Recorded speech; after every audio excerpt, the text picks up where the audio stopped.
All right, welcome everyone to another edition of Smarknado. I'm your host, Eric Druckman. With me, as always, the Danaconda, Dan Sesnett. Dan, how you doing?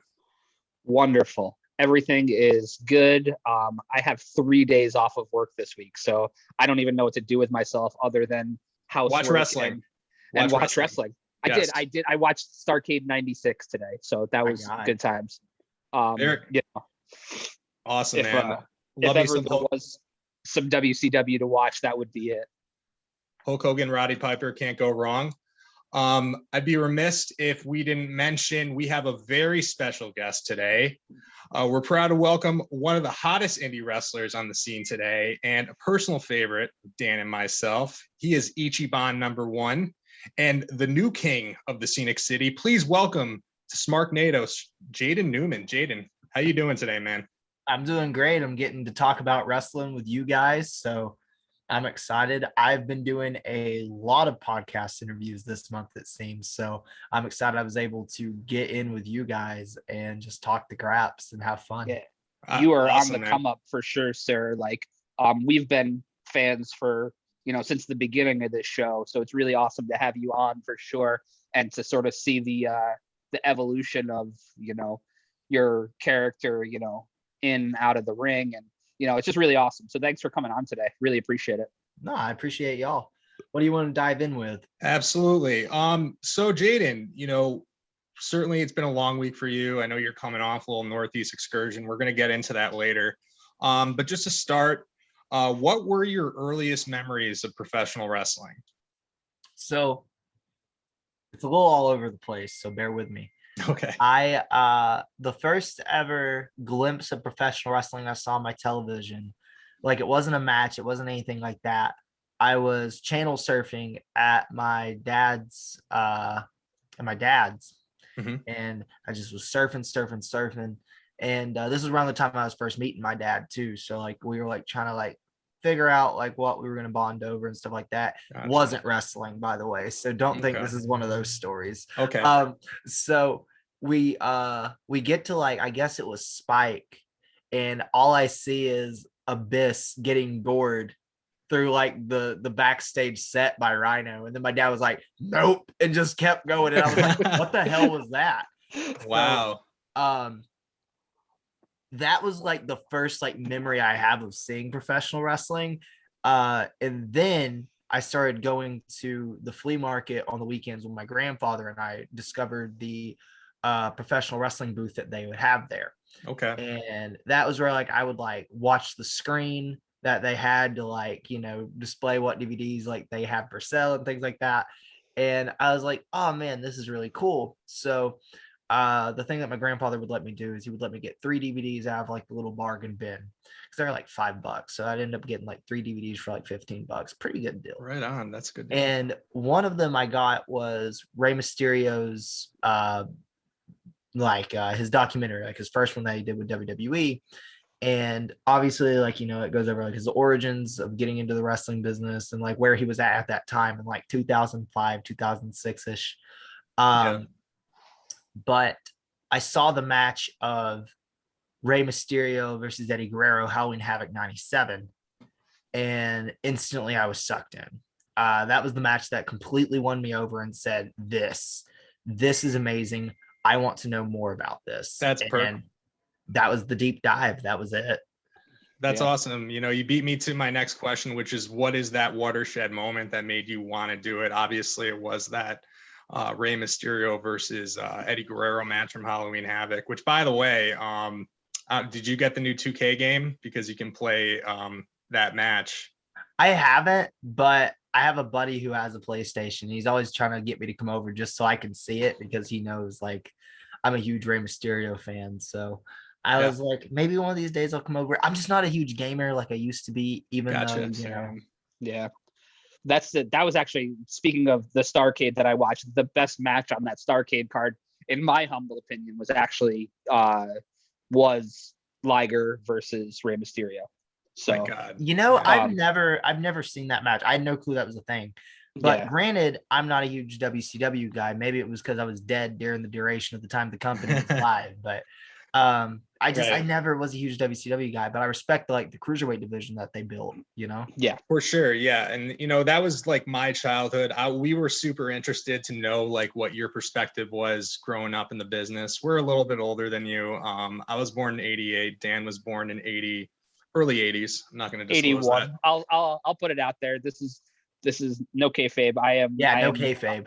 I will be 41 next month. So it's and that's always sort of where Eric and I have been like, not different, but we have very different memories of what we grew up on. Like the first WrestleMania, my first memory of wrestling was being at the Royal Rumble in Albany, New York, where Ric Flair won the title. You know what I mean? Cool. Or WrestleMania 7, like that is my era. Yeah. So like to see like that sort of, and Scott Hall, RIP this past week and whatnot. Like that was sort of my era. So, and Eric's a little bit younger and grew up on like Ring of Honor and all that. And that was sort of his thing. And Brett, so it's like, it's just wild the how it just spans it's not like football or baseball where, it's kind of the same all the way through. You know what I mean? Like not a lot changes, but wrestling, you can have 10 years difference, 8 years difference in age, and you watch almost a totally different product. You know what I mean? It's crazy. Even the difference in like 5 years is crazy to me, Yeah. It really is. Wrestling it's something that just is always evolving, and I think it's what makes it cool, sure. And it's like you talk about like with most sports, like baseball kind of has that same consistency of staying the same. The players change, but the game stays the same. Wrestling isn't the case like that. It's very rare that you have some of these like key players that stick around and have the longevity, like say an Undertaker, but like the business, Undertaker was always evolving and like found ways to stick around and still give. Right. And just always, evolving the character, a lot like what Chris Jericho is doing right now. Just 100%. Being able to adapt like that with the times. So other than Rey Mysterio, who were some other early influences you had in becoming a professional wrestler? So it's funny because as far as like the people that influenced me to want to be a wrestler, they aren't the people that influenced me as a wrestler now. Okay. Maybe some to an extent, but not fully through. Whenever I first wanted to become a professional wrestler, Rey Mysterio, obviously, Jeff Hardy, Shawn Michaels, and The Undertaker. But like, and I was also a huge DX fan, so. As we all how can you not be as a kid, right? Oh yeah, exactly. I got in so much trouble, but like whenever I really started like getting into wrestling, like and like training and like figuring out like what I wanted to do stylistically, like the way I describe my style is a technical junior heavyweight. And with that, a junior heavyweight can fly, they can grapple, they can do a little bit of anything. I hate the term hybrid. It drives me nuts because I was just gonna say it. They like, it drives me nuts. Like, but I feel like technical junior heavyweight, like you can do like a little bit of everything without putting yourself in like that hybrid category. So like the people I look up to that made me go, okay, stylistically, this is what I want. Chris Hero's number one. Nice. Jimmy Rave. Love that. Which shout out Jimmy Rave, rest in peace. Absolutely. Bryan Danielson and AJ Styles, and maybe that's because I'm a Southern boy, but and CM Punk as well.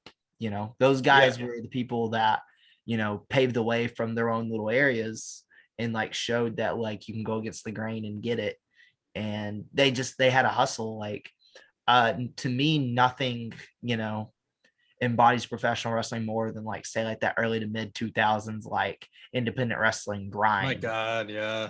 Oh my God, the heyday of Ring of Honor with Bryan Danielson, Nigel McGuinness, the Briscoes. Yes. Man, I cannot wait to see that streaming, and hopefully it's soon enough with Tony. I think I see a little tear in Eric's eye just being nostalgic there. No. That's it's interesting the way that you put the stylistic influences, because they are all exactly that. And I just put together bits and pieces in my head of matches I've seen of yours, and I'm like, yep, that tracks to me. That's exactly like the kind of style that Jaden is. So yeah, no, it totally makes sense to hear like the AJ Styles or the Brian Danielsons and whatnot. I can honestly say I'm not as familiar with Jimmy Rave as you two guys are, but like it makes sense if he's anything like these other two, legends of the game. It totally makes sense. So it's it definitely can see that in there. Absolutely. All right, so Jaden, take me through like your training. When did you start, and who are your trainers throughout your career? So whenever I first started professional wrestling, I had to wait until I was 14. So I started training at the age of 14. Originally, I wanted to train at the age of 11, but obviously because of legal reasons, the place I wanted to originally train at was like, yo, you're hella underaged. There's no way we can do this. Sure. So if you can wait until you're 14 and you can get, parental consent, fill out waivers, this and that, like the correct way of doing things, we'll let you train. And it was obviously like that little per se 4-year gap, 3-year gap, where it was like a test to see if I really wanted to do it or if I was just some little kid that was saying that he wanted to do it. And during that like downtime of waiting to train, I was enrolled into breakdance and tumbling. So that was where like I kind of like got to understand like my body a little bit more, because I was never into sports. Like I didn't do basketball. I mean, if I did, I ran the other way. I wasn't good at it. And like any other sports, like just wasn't for me. Like I only wanted one thing, and it was to be a professional wrestler. So I took that up for a little bit. And then whenever I turned 14, I was like, all right, full steam ahead. Let's do this. And then I began training in the July of 2012. So originally I was trained by the Nature Boy Paulie. If y'all have ever heard of him. Yeah. He's the dude that's on Talking Shop, right? Yeah. Okay. So that was my original trainer. I wasn't with him for very long, but he taught me my fundamentals at least. Gotcha. Yeah.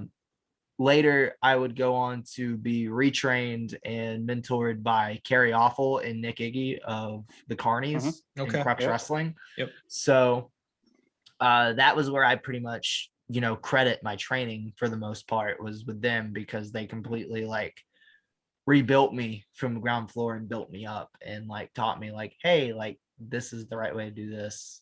And, that was it. I also want to credit Chip Hazard, who is a local Chattanooga guy that helped me out tremendously as well. Whenever I left my first school and went somewhere else, he was a big factor in helping me understand like basics and fundamentals and where to place things. So I definitely want to make sure Chip gets his flowers as well. Oh, right. But yeah, that was pretty much like a little bit of like my origins and like people I worked with to get me started. I trained for about a year, and then I made my debut on August 3rd of 2013 at the age of 15. Nice. Let me ask you now, like you hear stories, I guess you can, this whole Undertaker talking about younger guys recently compared to like old school guys. And it sort of gives me the question, talking about training and whatnot. You hear the horror stories, the nightmares of like these older guys and the training they went through and they had the shit kicked out of them. Like, how would you compare the stories that you've heard to, of the past wrestling to how your training went? I mean, it's true. Like, not for every school, but whenever I first started, like I got the shit kicked out of me, and I was roughed up and I was blown up, and I it was very much like per se like a test to see like if the young kid really wanted in, because being like the youngest one of the whole group, like I was essentially the runt. So right. They definitely, I'm sure, wanted to try and run me out, like, because like in like a weird protect the business kind of way. And I'm not, by no means am I like disrespecting or discrediting where I came from, whatever it may be. I'm just saying what happened. So no, it makes sense. Like I think that there's definitely a fine line between hazing and making sure somebody is wanting to do it. Yes. Because it is sacred. obviously Eric and I, we are not professional wrestlers. We have a deep respect for it and have loved it for a majority of our lives, but we've never been in the ring. So to talk to somebody that has, and I can fully respect and understand how sacred it is, and you don't want to, and just anybody doing it, right? You gotta have the heart for it. Oh, for sure. Yeah. Like, so like there was like those like times where like it was like, what the hell? Especially like, maybe there were like bumps on concrete we would have to take, and it was like crazy, right? Yeah. But like stuff like that like definitely like separated the people that like wanted to be there and didn't want to be there. But like I said, by no means am I condoning that, because whenever I first started to now, like that's almost crazy to think about. Sure. And definitely like that's not the way like I train people, but like to each its own. Yeah. I mean, I came up in the restaurant business. That's what the majority of my career was, and we had the sort of you wanted to test people to see if they had what it takes to be in a kitchen. I was a line cook and a kitchen manager for many years, so I mean, not comparing physically what you guys have done, but there's definitely a mental toughness. There's similarities for sure. Yeah. There's a mental toughness that you have to have. So it totally makes sense. I can appreciate it. No, yeah. I mean, like, other than wrestling, like, for a little while, like, growing up, my grandfather like was an electrician. He's been an electrician for almost like 50, 60 years of his life. So whenever I got out of high school, I was like, okay, like, I think I'm going to go to college and attempt to, work in the electrical business. So like, because I was like, it's easy money, and like I was kind of like forced into college out the gate. Yeah. So I went and did it. And then like whenever I started like going and getting on jobs, like I was getting like tested and like not like hazing, but like seeing like if I would really like do the dumb stuff they would try to put you up to. So they'd be like, oh, hey, like put this wire here or whatever. And then they keep shit shocked out of you. And then you're like, yeah, I'm done with this. So I guess it's not that funny, but there oh no, it rules now. I would have done it. It's funny though. No, that's awesome. I like I said, it's really cool to talk to somebody that's actually been through it. We've had, I think what the only other wrestler we've had on the show was Travis Huckabee was on the show. My boy Travis, I love him. Yeah, so and that was awesome. So definitely much respect for having gone through it in the first place, because I'm the least athletic person that's ever existed. So like if I could do it, I would. That's why I'm trying to train my daughter now to start to be the next Billy Starks. She's 6 months old, by the way, full disclosure. Oh, there we are. Get them started young, I guess, I won't put her through any bumps on the concrete yet. So not yet, but as soon as she turns 7 months, it's over, It's a wrap. Speaking of people like Billy Starks and Marcus Mathers, these wrestlers that are juggling high school with, being on the road every weekend, take us back to when that was your situation. What was like a typical like week like when you were juggling both things at once?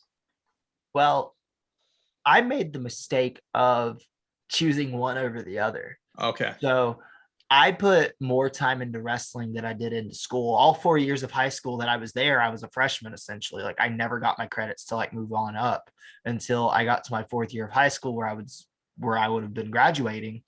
And they were like, all my teachers were like, you're going to fail. You're not going to make it. And like that like kind of struck a nerve with me, because I wasn't like a dumb kid. I just didn't apply. I didn't want to put my eggs in that basket. Right. So I told my teachers, I was like, all right, I'm gonna prove you wrong. And I got all my credits to graduate, which think about that. I was a freshman for all 4 years of my high school. I got all my credits to graduate, in one calendar year. And I got to graduate with my class that I started with. Impressive, my friend. Impressive. And yeah, that absolutely is. And yeah, so like, it's something that like they still talk about like in my high school. Like, so it's funny whenever like I got to go back there, this past like 3 weeks ago. Right. Like, oh my gosh, like, and now I'm getting to like do like a fundraiser for the school and stuff. So, but that's no, dope. Like it's I think it's awesome that, kids like Billy and like Marcus are like, being able to balance school and wrestling so well, and they're getting good grades, but they're also still out there chasing it and absolutely killing it on the scene right now. Like, I can't get online without seeing Marcus Mather's name or Billy Stark's name. So For sure. for them to be as young as they are and like just having their priorities so well, placed, like I wish I could have done that. And I wish like I would have, but I was an ignorant kid, and it is what it is. But like them, like if there's anyone, that wants to get into wrestling at a young age, like look at them. Like they are the role models that you need to look after, because like, or look up to, because like they're doing so well right now. And like they're gonna be like they're gonna be amazing adults. Like they're gonna have like their life handled and like all that. Like, you know what I mean? Like it's awesome. Yeah, sure. Head start already, just getting that figured out. Definitely. I mean, Billy wrestling against Deonna Purrazzo. She's going on her third time wrestling her. And then also Marcus Mathers, a few weeks ago, I think wrestled Alec Price. And, he my wrestled God, like he really believe. Yeah, we're going to talk about him in a little bit too. But he's really come into his own. It's amazing. Like I wasn't completely sold on him at the beginning of the year, but I think his progression over the past year has just been night and day. Yeah, honestly. Yeah. Okay, so we've noticed mutually that you've really elevated your game in the promo department, especially over the past year. What are some of your influences in terms of cutting promos, if you have any, and what did you do to like really step up your game? See, like I've heard that from like 2 other people recently, and it's like very weird to me, because like to me, like I don't think like I haven't felt like an improvement, or like I haven't really like strived for say an improvement, I guess I'll say, I think you've just shown a lot more personality than we were used to seeing. Yeah. So maybe it has always just been there, but it's just weird. Like, but no, like, so obviously like I have like wrestling influences, like, I love Eddie Kingston. I think Eddie Kingston is one of the realest people out there. CM Punk, obviously.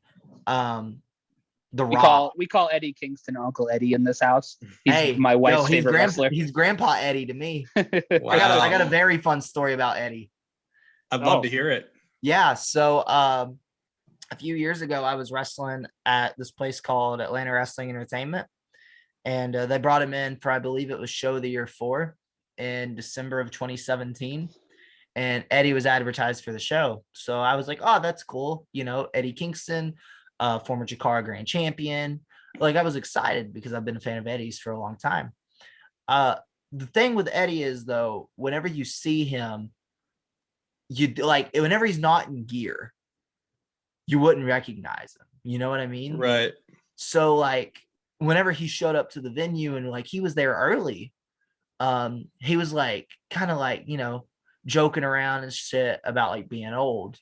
And I was like, yeah, man, you old man, your grandpa. Is like riveting. And like he's like, ha, I like that, grandpa.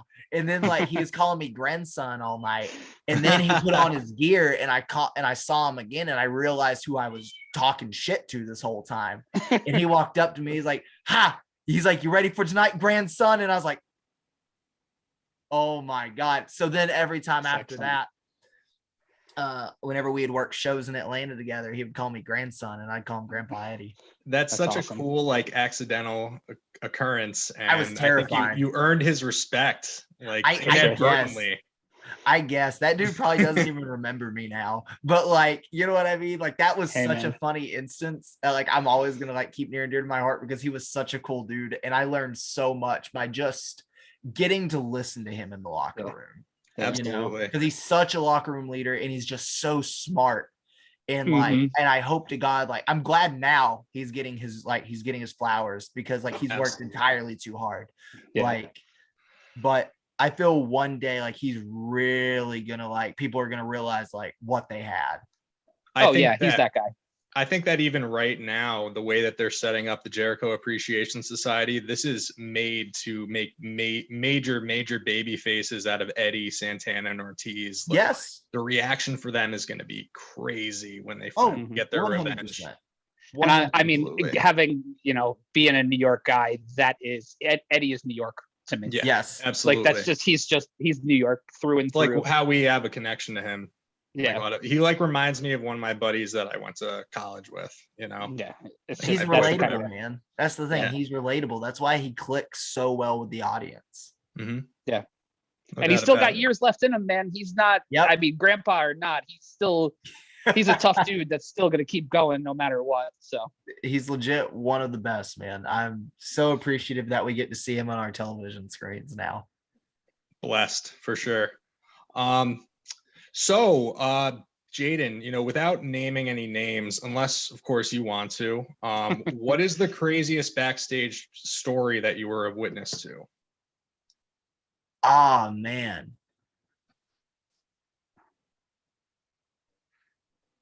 Or do you have a crazy backstage story? We understand if you want to keep the doesn't necessarily have secret. To be the craziest. Yeah. There's a good one, but I can't talk about it. I can't talk about it in public. Oh, not even censoring names. It's wow. I can't. Right. But it's something that I'm always gonna remember. And it was from my time working in Atlanta. Okay. I'll at least give the gist of it. So I was working in Atlanta and we were running a show at what they call the Opera. It's a nightclub down there. Mm-hmm. And before the show, they were doing some pre-tapes for where VH1 had came in and was doing like whatever show Lil Scrappy was doing. And like whatever it was. I think it was like Love and Hip Hop maybe or something like that. And but this person had like snuck in the back and like we were kind of like, okay, like we all just assumed this person was with somebody, obviously, whether it had been crew, whether it had been one of the boys, whatever it was. My phone got stolen though out of my bag, and so did my watch. So wow. Yeah.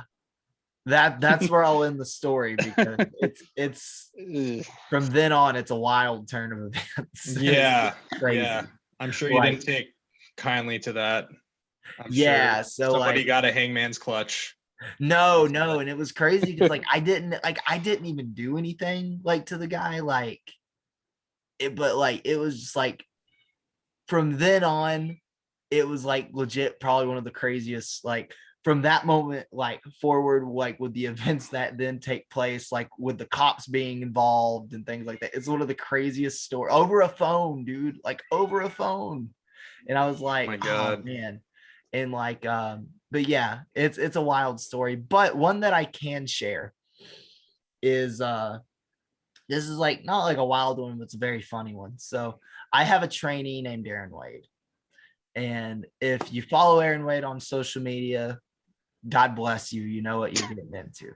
But if you don't, God bless you because you need to. So Wade's a bit of an airhead. We all love him. He's a lovable airhead.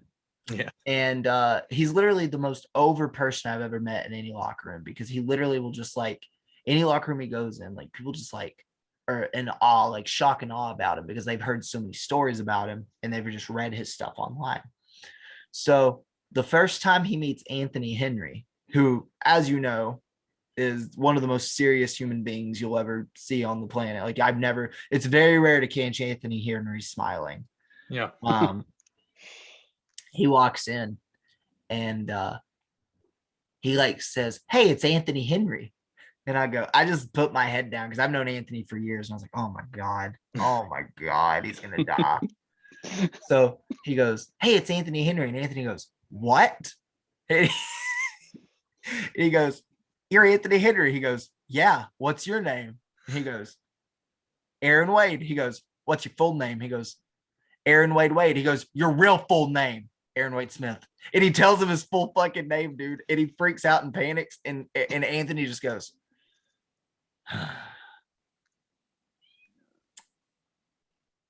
Aaron Wade Smith,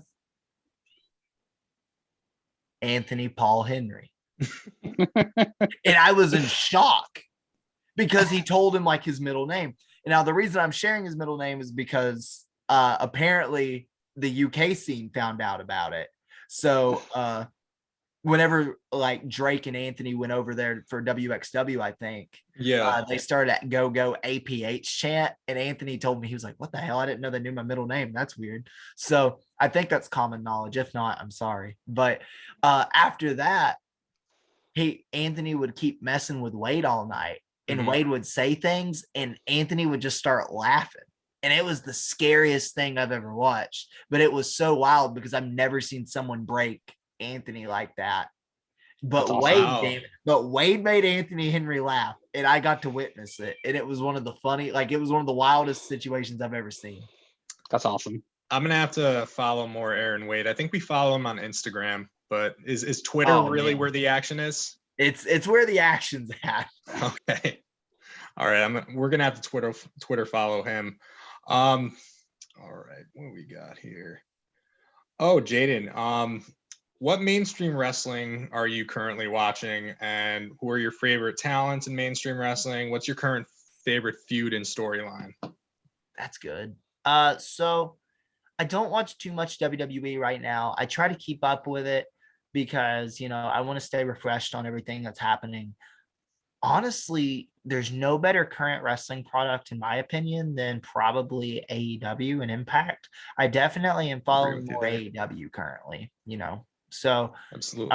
As far as like recent feuds that I've really been into and I've like really enjoyed, I've loved this CM Punk and MJF. Yeah. Legit. It's about as good as it gets. It's been the best stuff I've gotten to watch. And like, it's cool because from the time that Punk got there and like with like the slow build that they've done with him to where fans have been like, oh, well, it's not like as good as I was expecting. And it's like, well, you don't realize like the story arc of CM Punk right now. Like you want like the CM Punk that was here like 7-8 years ago, but that's a completely different CM Punk than what we have now. It's not a slow burn to understand like what we're getting now. And that's why the MJF feud has been so cool, because you're seeing a product of what happened when Punk left wrestling. Like, what's to say like if CM Punk would have stuck around, like we would have an MJF, and if MJF would even be as evil as he is now. Like, right. It leaves all these questions, and like it's just fun, and it's been such a good like story to like really just enjoy, because you got so many callbacks to old Ring of Honor. Yes. You got like almost like a full circle, reflection of CM Punk's career in this. And like, for sure. And it's just been like so fun to watch, but like AEW just consistently has like really good cards too. Like, I guess to me to say that when it comes to feuds like that one, or even prior to that, the Eddie and CM Punk feud, like, yes, it's just, to me, it's AEW is playing chess while everybody else is playing checkers. Yeah. Like, it's not even the storytelling, and to see guys like, Bischoff, it was Bischoff, I believe, said like AEW doesn't know how to tell stories. It's like, you're clearly not watching the product if you're saying that, like, because you're just trying to pop a fucking follow or two here, but at the end of the day, it's like, it's head and shoulders above everything else. Honestly, the only storyline that I like truly, really, outside of AEW right now is the whole Northeast versus Southeast, indie feud. It's in IWTV, yeah, the IWTV feud. It's beautiful. Like, it makes sense. It's old school territory shit. I love it. It's and I'm just, that's the kind of guy. It's so impressive to see what they've done. And at that same time, like, the Hangman storyline from beginning to where he is now. I was about to say, insane. that one was literally one that we were telling since the press conference. You know? Right, exactly. Yeah. It's amazing what they do, and we're we're certainly two guys too that have kind of fallen off with the WWE product. Obviously not a fault of any of the talents there, because they just have such an amazing roster of talents. But the consistency in AEW is really just what keeps us there. You know? Yeah. Oh yeah, for sure. I mean, once they fully lost me once NXT went to the whole 2.0 thing. That's sort of the turning point for my sort of. I'll watch it again when they give me a reason to. But right now, like I said, it's checkers and chess, man. It's just all it is, unfortunately. Yeah, which, don't get me wrong, NXT 2.0, it has its shows where it's got some pretty good stuff, but like it's definitely, it's not what it was, but it's still a lot of fun to watch whenever, like, it's a good casual view. Yeah. You know what I mean? As far as like if you're like a true wrestling fan that wants to like dig deep into a story and like really like get into like, you know, the good stuff. Not saying WWE is not good stuff, but like depending on like what you like, I think AEW is like for the wrestling fan. Absolutely. Yeah. Just all guys that are work rate guys, you know. Yes. That can also cut promos and tell a story with the best of them. So getting away from mainstream, Jaden, who's your favorite established indie talents on the scene today? Who are some of your favorite up and coming indie talents on the scene today that maybe me and Dan haven't heard of? As far as like my favorite up and coming ones, you know, you've obviously heard of Billy Starks, Marcus Mathers. We've talked about them. Yep. You know, I'll sing their praises as long as I can. You know, I mentioned Aaron Wade earlier. That's definitely one to keep an eye out of the southeastern region. Cody Manhorn as well. This is probably where I'm just going to take time to like, you know, talk about my students that I've helped work with definitely Wade and Manhorn. But you know, those guys, Pete Youngblood is another one of mine that's like really doing big things. Saw him wrestle during the Restival weekend. Yes. I thought he had a lot of potential. Really. Yeah. I see something in him for sure. Definitely not that my opinion means anything, but yeah. No, there's definitely something there. No, I'm sure he would greatly appreciate that. Yeah. As far as like established talents, you know, I've always been like a huge fan of Fred Yehai. Like I've worked with Fred literally since before like love that he blew up. So like, you know, I was working like, it was weird. Like I was working with Fred back in like 2015, 2014 in front of like 30 people in like a Dunlap like fairgrounds. Like, but now like seeing what he's become and like the like what he's like gotten is like been so cool to see. Jason Kincaid's another one I love. He's so underrated. Dude, I will get lost on his videos on Instagram of all the intricate submission holds and transitions that he comes up with. The dude is like crazy. A genius. He's like a genius. He's a wrestling genius. Jordan Oliver is another one I really love. You know, I've always enjoyed getting to wrestle him. But yeah, like those are the ones that really come to mind like currently that like pop out that are just out there like consistently grinding and like maybe not getting like said like the appreciation they deserve, but like they're out there and they're gonna get it, you know. I think Jordan sorry to cut you off. Well, you know how my thoughts go away. I think Jordan Oliver had COVID not sort of stifled the wrestling industry. He was one of those guys that was right there sort of coming up. And I think he's gonna get that back. He's so good. And all he had to do was discover breakfast. Like, go figure. Yeah. He just got so breakfast. Yeah. Another one too is Adam Priest. If we're talking about Southern guys, like I love Adam Priest's work a lot. That's funny because that brings us to our next question. Who hits the hardest that you've been in the ring with? Not Adam Priest. He's Adam Priest. No, I'm kidding. No, he hits like a little toy Tonka truck. So it's enough. But no, as far as hitting the hardest, you know, I'd probably say as of late, either that I've been in the ring with AJ Gray or Warhorse. I knew it was. I watched that AJ match with you the other day, and I immediately texted Eric. I go, "You got to watch this match." I was like, "This is amazing." because I mean we're big fans of AJ over here, and I was like, that dude. I was like, I gotta ask Jaden. I was like, does he hit as hard as it looks like he hits? Yes, 100%. Yeah, I was dying. There's a reason he's the motherfucking truth. And that's right. You felt it. What kind of guy is he backstage? Is he a nice guy? He seems like he'd be really hilarious to me. He so like AJ's funny. Like I've known AJ for a few years now, and like he's funny. Like he's definitely a guy that like gets in his zone, if that makes sense. Yep. So totally. like, just but after he's in his zone and shit, like you're good. Can I just say also, coming off the Pro Wrestling Grind show on Friday, watching everyone come out there as if they had just watched Kobashi versus Joe and Ring of Honor, just chopping the shit out of each other. I honest to God, I don't think I've ever heard anyone hit harder just witnessing it than Gary J. Yo, it was insane. That match was so crazy. Dude, that was such a beatdown. I have so much respect for Ryan Mooney now. Like, that kid's going to be a star.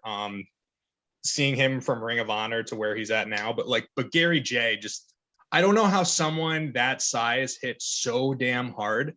Like, I could honestly say he looked like he was hitting harder than someone like Jay Freddy or even Big Beef that was out there. Like, and of the night on that show, like those were the two matches that I was like, Jesus Christ. Like, like Jay Freddy, like that was my first time seeing him in person. Like I'd kept up with him on the socials because like I had like seen his stuff from watching Grind on IWTV. So like watching him and Manders, who is another person I would add to the list that hits really fucking hard. Yeah, he hits so hard. Jay Freddy, Manders, O'Shea, and Gary J. Those were the four hard hitters on that show. Absolutely. Really something else. I can't wait till that show drops. Going back to also people backstage, who do you think is the funniest wrestler backstage in your experience? Oh, Jesus. It depends on the locker room, man. Adam Priest is like one of the funniest to me. No way, really? Yeah. Now the reason why he's so funny is because it's unintentional. Oh, he's unintentionally funny. So like you can say like one thing to him and like it like will like get to him, and if you get him fired up, it's the funniest shit in the world, because then like his whole mood's ruined, and then it's just great for everyone else. That's cool. I totally get that. That's funny. Over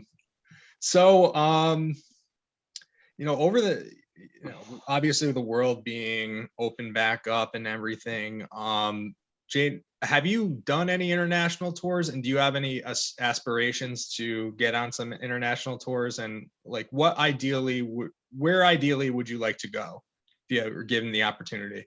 So I actually have not done any international tours yet, but I think about a month or two ago, filled out my stuff for my passport, and I'm currently waiting to get my passport in the mail. So nice. Where I have in my sights is the UK. I would love to go over there and learn the European style, because, with guys like Danielson and Hero, like that was such a big style for them to like go in and learn. So I would like to get that under my belt so I could actually like emulate more and like add my own twist to it. I have such respect for like the British style of wrestling. I would also, I think, like to go to Mexico. Like those are the two ones I'd really like to do. So your style translates to both of those too. Like you said, a technical junior heavyweight is, I think, the way you put it. And I think that'll do you wonders to do excursions like that. And Eric and I are both big, Brit wrestling fans. In general, Pete Dunne is arguably, well, Butch now is my current favorite wrestler. I just, good. Whether his, whatever you say what you want about his storylines, but inside the ring, like I told Derek this a few times. I've gone through different iterations where I turned into sort of a lapsed fan, and Pete Dunne versus Tyler Bate was sort of that match that got me back into wrestling again. Takeover Chicago. Yeah. Oh, it's so exactly. good. Yeah. So yeah, I would love to see you, whether it be, Progress or one of the other ones over there, would be absolutely amazing. I'd love to see Jaden Progress is the Newman big versus goal. Car Noir. What do you Yeah, think of Car man, Noir? Car Noir is so good. So good. Progress Different was mental honestly, like, it's weird. So like Progress was honestly like what got me into like, European wrestling. Mhm. I know, like, I don't know, like, if we can like really like talk about him now, but like Jimmy Havoc like was the first, like, oddly enough, the first British wrestler I saw, and then like I watched his feud with Pete Dunne, and then I was like, oh my god, like this is awesome. And then from then on, like I went on and like discovered more British wrestlers out of there, and I was like, oh man. And then I was like, okay, like, so Jimmy Havoc's kind of not good. Pete Dunne rules. Like, and then like I started discovering more of like that like technical style. Like, because like the way I define like Pete Dunne's style is he's like a technical bruiser, right? Yep. Like he can like get you in holds and like do it, but like he does it in such like a dirty, grimy like way that like it like piques your attention. Yeah. And it was so opposite to like say like a Tyler Bate, who like was like very pretty with his transitions and like do it in like almost like a flowing way, where Pete would just be dirty with it. So that's where like I really fell in love with that. For sure. Yeah, I'd love to see you even face someone like Mark Haskins too. Yeah, Mark Haskins is awesome. Yeah, that Smash Mouth style. I think you guys would really complement each other well if you ever got the opportunity. So let's see where we're at. So we're really digging your new theme music too. Thank you. I know you're advertising that right now. What's the background on that, and how did that come about? And are you a pop punk fan? Yes, very much so. I'm a big pop punk kid. The music was done by the band is Budge, but the guy who started Budge has been a big friend of mine for a few years now. We oddly enough met on social media, like in the Instagram DMs, because he had hit me up and told me he was a fan of my work, which was wild because then I figured out that he was the front man for a band that I've been listening to since I was in middle school. Oh, right on. Awesome. So I had the chance to make him feel old for a bit. Whenever I told him, I was like, oh man, this is gonna sound crazy, but I've been listening to Knockout Kid since I was like in like 7th grade. And he was like, oh shit. So from there, he wanted to get into the wrestling scene, and obviously I help run TWE Chattanooga down this way in the South. So I was like, hey, like if you would ever want to like come down and like at least like try your shot at ring announcing or commentary, just let me know. And like he ended up coming down and doing like some of that, and he would stay at my house, and like I would ask him all sorts of questions about music. He'd ask me all sorts of questions about wrestling, and he always wanted to get involved somehow in the music game of it, because there's not many good like custom themes out there on the indies itself. Yeah.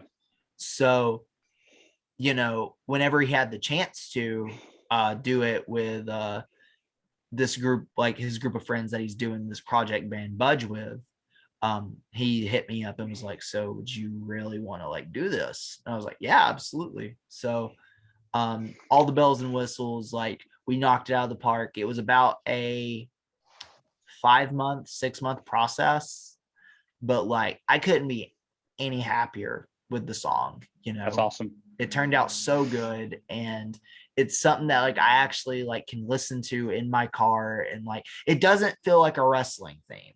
And that was like the one thing I really wanted, was I wanted something that like you can listen to like with your friends in the car, like put in your headphones and like loop it, and it doesn't bug the shit out of you. Like, what I mean? I wanted something just fun, and he really did that. Yeah, nice. Absolutely. It certainly gets me pumped. I've listened to it a few times, and I can see how, before a match you listen to that and you're just getting in the zone. Entrance music is just so important in that respect too. Such a key factor. Completely. So, what is your ultimate dream match, Jaden? Ultimate dream match, man.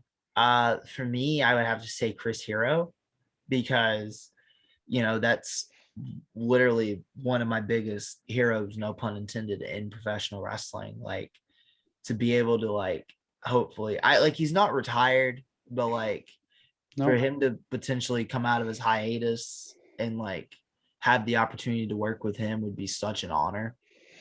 But like if that was to never happen, obviously I would say probably AJ Styles.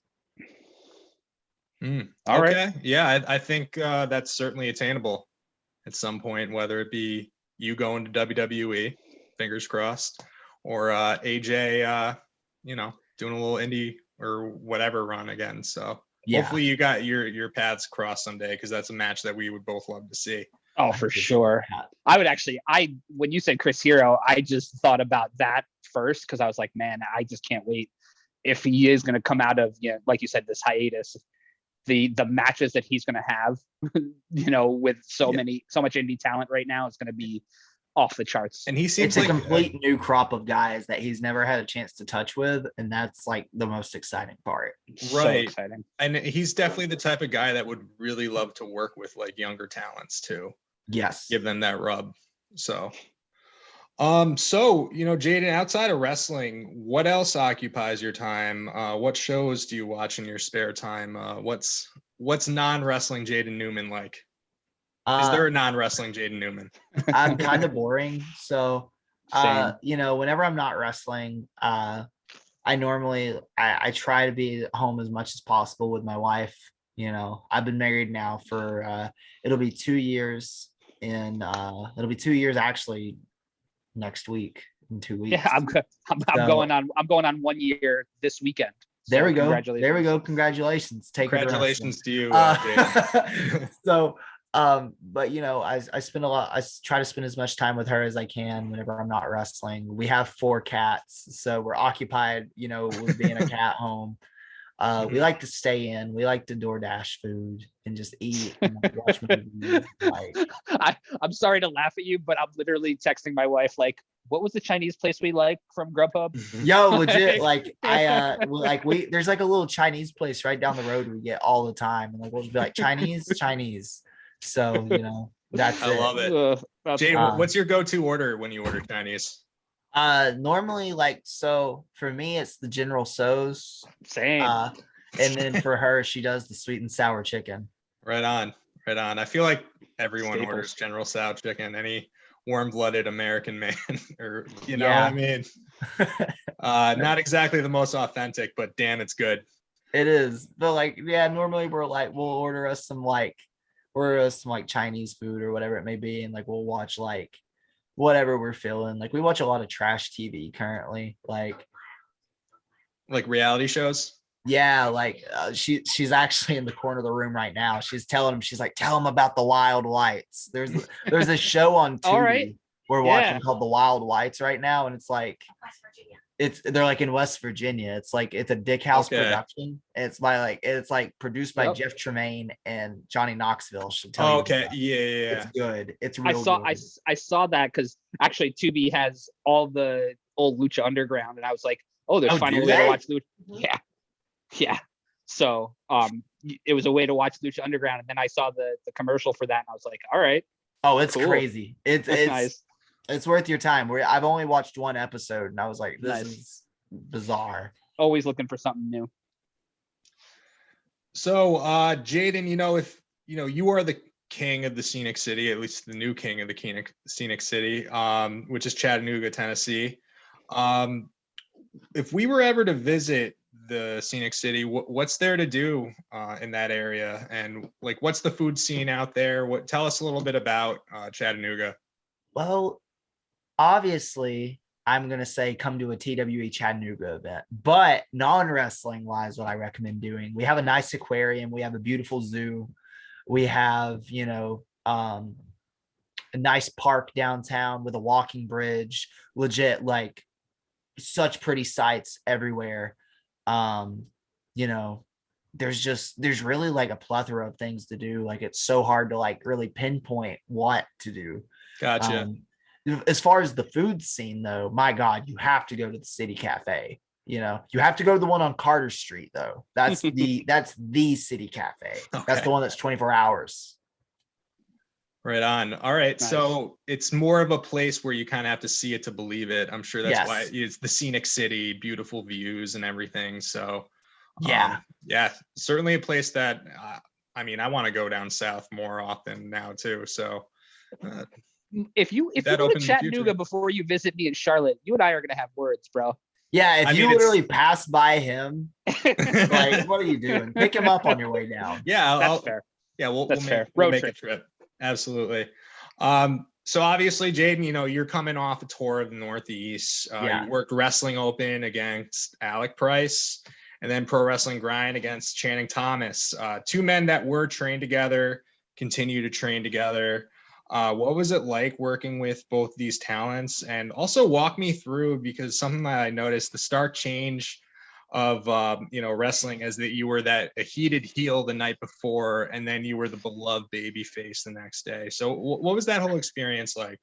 Yeah, so it was very odd, you know, from going on Thursday to getting a get the fuck out chant. To entering, East Hampton, Mass, and getting the please come back. Like it's very bizarre. Like that's just how weird wrestling world is. But that's how we are in the Northeast, man. Fickle. No shit. Yeah, no shit. So like, I really enjoyed my time there though. Getting the chance to work for Beyond in any capacity has like been a goal of mine for a very long time. Set aside the Northeast versus Southeast feud, it's been a goal for me, because like I look up to obviously the guys in the South that got out and like got to do these things, like Kerry Awful and Nick Iggy as the Carnies, to Sugar Dunkerton, like people that like helped mentor me, and like I felt really helped pave a way for guys like me to get out of the South and showcase the South on a different stage. So it meant a lot to be able to go there, even if the crowd didn't necessarily like it, and wrestle a guy like Alec Price, who's talented as hell but mouthy as shit. Yeah, certainly is. Like it bugs the shit out of me knowing like that. Whenever Sup had to announce my match the other day, it said former Southern Underground Pro Bone Storm champion. Like that eats at me every day. But the thing that keeps me going is knowing the fact that his ass has to come down south. Right. He has to defend that belt. And as far as I'm concerned, I'm the one that's going to be the one that's taking it back. I can't help but agree with you there. And is he going to be coming down to the Basement East when you guys have that show in April? He better be. I can't confirm. I don't know, but I mean, he better be. He wants to talk about any Southern champion coming up there. Well, guess what, buddy? You're a Southern champion now. Come defend it down here. He's a buster. Yeah, he's a buster, dude. He's a buster. I found out firsthand he's a buster. Yeah. I'm very much looking forward to part 2 of that. Yeah, I actually said on Twitter, like, I saw you guys wrestling and I was like, this is like the battle of IWTV to me, because like between you and Alec Price, I see you guys on like probably the most shows. I was going to say, maybe it's just what I watch. I don't know, but it was just so dope to see you guys in the ring. I can't wait to see you again. Hopefully it's the correct ending too. Hopefully it's the correct circumstances too. I don't want a non-title match, No, absolutely. Don't let him come down there. Don't let him come down there and not defend that strap. I'll be damned. That's your title. But now digressing to Saturday, or Friday, I'm sorry. Working with Channing Thomas, like mouthy shit too, but you know what? He's talented as hell. Like that's the thing. Like Northeast wrestling has some talented people, and like if Channing Thomas and Alec are from the same crop, then my God, you know what I mean? My God, because they're talented as hell. I really enjoyed working with Channing though, because he's got something, man. Like Alec has something too. Like they both do, but like that was the thing I was just blown away by. It was like how like just I can't even put like into words. Yeah, it's like they both have something, but in different ways. Like Channing has the look, the fundamentals. Alec has the fundamentals too, but he just has this frenetic energy that Alec's a wild card. indefinable, you know, like he's a wild card, dude. Absolutely. Yeah, he's a regular at Pro Wrestling Grind too, so I get to see him every month. All right, so talking about showcase of Northeast talents with Beyond Wrestling, Uncharted Territory. Obviously, we're on our way to Southeast First Uncharted Territory. That's beginning in May. So what's your expectations for this version of Uncharted Territory? Who do you feel is going to break out, and what are your plans for this? It's hard to put my finger on one particular person that's going to break out. I think that anyone that gets featured from the Southeast First movement is got a really big opportunity in front of them to break out. Obviously, I'm going to say that I hope to be one of them that do. And I feel that with season 4 of Uncharted Territory being at the TW Arena, which is my house, I have a duty to defend said house. So, I hope to be in the ring as much as possible, wrestling, like whether it be Northeastern invaders or like other Southeastern wrestlers. Like, I just want to prove that I'm one of the best in the country. And now, like, whenever they step into like the scenic city, the kingdom of the scenic city, like they have to like come straight for the king himself, Awesome. You have to knock my crown off if you want a shot. It ain't happening. So yeah, I want a challenge. I think you're going to get that too. And I just think what IWTV is doing is a beautiful thing, storyline aside, with putting Uncharted Territory in the Southeast scene, because you guys obviously haven't gotten the exposure that a lot of people in the Northeast have. As somebody that watches wrestlers, in the Southeast and the Northeast, and even in the Midwest too, there doesn't seem to be a lot of like, I wouldn't say like one scene is like overall better than the other. I think that there's just so many talents. There's not as much coverage down south. Yeah, absolutely. And just to get a spotlight on you guys, I really can't wait for it. It's just going to be awesome. So what are your overall goals for 2022, as far as where you want to wrestle? I know the SCI tournament's coming up and everything, so so a big goal for 2022 is to win the Scenic City Invitational. I feel like that's something that has been eluding me for the past couple years. So to be able to check that off my list of accomplishments would be amazing. Really, I just want to wrestle all over the country, and as soon as my passport gets in, all around the world. I want to bring my Southeastern flavor of wrestling, my style to the masses and to different opponents, and like really test myself, because I always say it, I say put me to the test, give me your best. And yes, I feel like that's what my career has been for the longest time, is like trials and tribulations. It's just like being tested after like test after test after test. And like most people would be like, well, you don't have to like people tell me all the time now, they're like, you don't have to like keep proving yourself. And I'm like, but I do, because like I feel like I work the hardest whenever I have like a chip on my shoulder, and whenever like I feel like I'm being doubted. Like that, it drives me like up a wall, like to think that like I could ever be content. So I love that. What I always say, and I mean, my profession is far different from yours, but I always say that, the minute I feel like I know everything is the fucking second I know nothing. Oh, dude, so yeah, like it's death. It's I think that, if you're not trying to constantly evolve and constantly, hone your craft and just get better in every little single way, like what are you still doing it for? 100%. Like, dude, it's death, not like physical death necessarily, but like it's a death, because like if you know everything, then what's the point of continuing? Exactly. Absolutely. Like, but as far as like other goals, I would love to be able to appear on television. I would like to, work with AEW potentially. I think that would be super fun. And it would be great to, see a bunch of like my friends again for that sure have gone on to, bigger and not necessarily better things, but bigger things. So many people get a chance on those dark shows and have, made something out of it, whether it's, Lee Moriarty starting out on dark and eventually, signing a contract. And I don't see, there's nothing that I've seen from you at any point that wouldn't indicate that that's a possibility to me. You know what I mean? Like you belong out there with all those guys, for sure. For what my opinion counts for. Yeah. And, we're talking about, you having those feelings of never being satisfied and, wanting to face the best competition. I felt like at the last SCI tournament, when you faced Daniel Garcia, that was really a moment that I saw where it felt like, you really were leveling up, you're getting to a certain point right now where you can face those high level of competition, the highest level of competition. And I just can't wait to see more of that over the next year.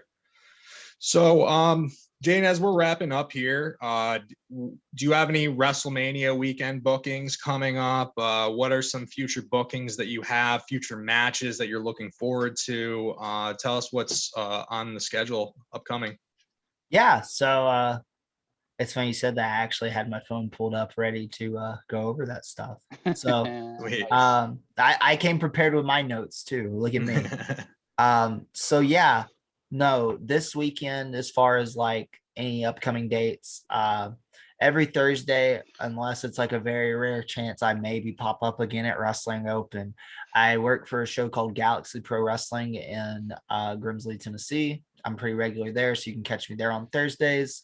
Awesome. This Saturday, I'm going to be wrestling Brutal Bob Evans in an hour-long Ironman match. What? Rest up, buddy. Rest up.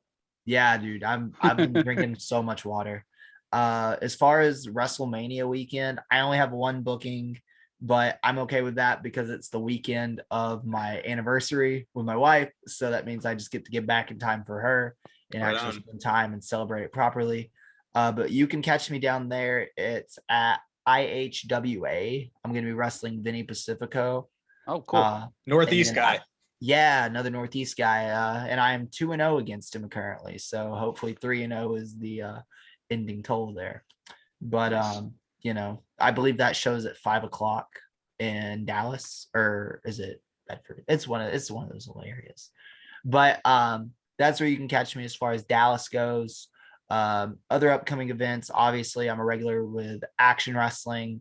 April 17th I'll be at Southern Underground Pro.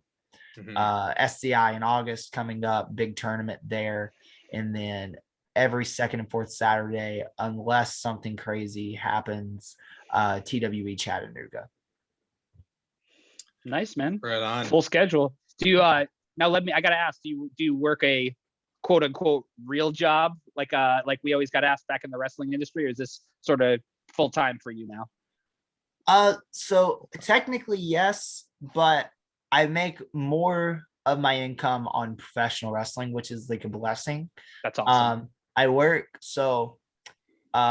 part-time at a bookstore, and That's awesome. I normally work like 2 days out of the week, just because like it gives me something to like return to like normal society and like break away from like wrestling for a minute, to where I don't like just go stir crazy and like completely like lose my mind. So it's nice, but cool. My main source of income is professional wrestling. Nice, man. That's awesome. And well, Jaden, we're very, very grateful that you were able to find time to talk to us today. We've always supported you. We're going to continue to support you, and we're really looking forward to what 2022 is going to bring to the King of the Scenic City. Dan, do you have anything you want to say? He wants a nap, it looks like. What's that? I said it looks like you want a nap.